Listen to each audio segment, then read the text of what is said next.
Alhamdulillah wassalatu wassalamu ala rasulillah. Kita lanjutkan thariqul usulnya. Poin nomor 63, ubudiyatul qalbi wa asruhu hiya allati yatarattab 'alaiha thawab wal 'iqab.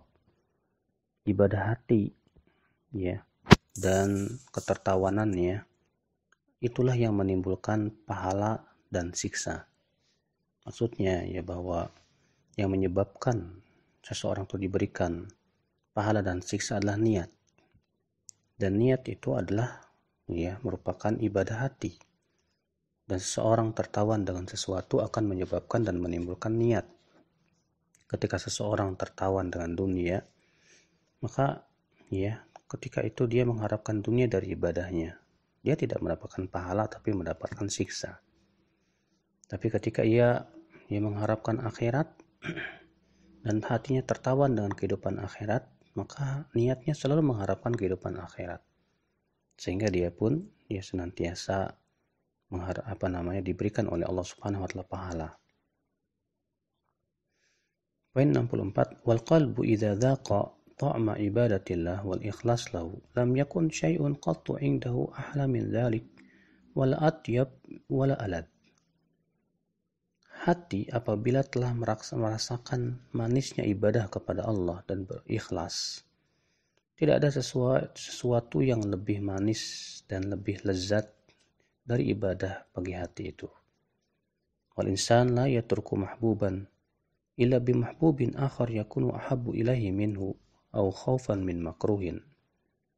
Dan seseorang tidak akan meninggalkan sesuatu yang ia sukai kecuali karena adanya sesuatu yang ia sukai lebih ia sukai dari yang ia sukai pertama tadi, atau karena ia takut dari sesuatu yang ia khawatirkan. Wal hubbul fasidu innama yansariful qalbu anhu bil hubbis salih. Cinta yang rusak akan pergi dari hati dengan adanya cinta yang baik yang benar, atau bil khauf minad darar, atau karena takut dari mudarat. Maksudnya beliau bahwa hati seseorang itu apabila sudah sangat mencintai ibadah kepada Allah ya dan ikhlas, maka pastilah ibadah kepada Allah itu lebih lezat dari segala-galanya.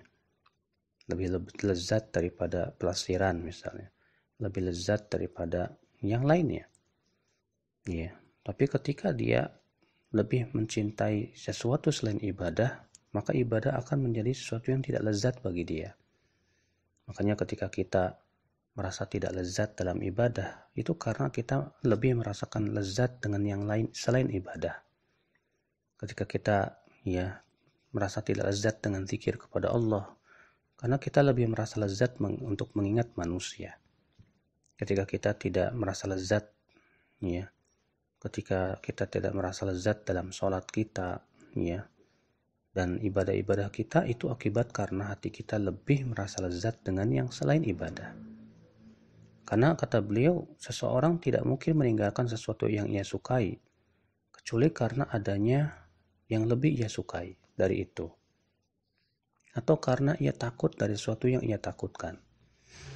Maka baru ia akan meninggalkan sesuatu yang ia cintai tersebut. Maka dari itulah kata beliau, cinta yang rusak itu bisa hilang dengan cara dihilangkan oleh cinta yang benar, yang saleh, yaitu cinta karena Allah, cinta kepada Allah, cinta orang-orang yang takut kepada Allah Subhanahu wa taala, atau bisa dihilangkan dengan takut dari bahaya berupa api neraka.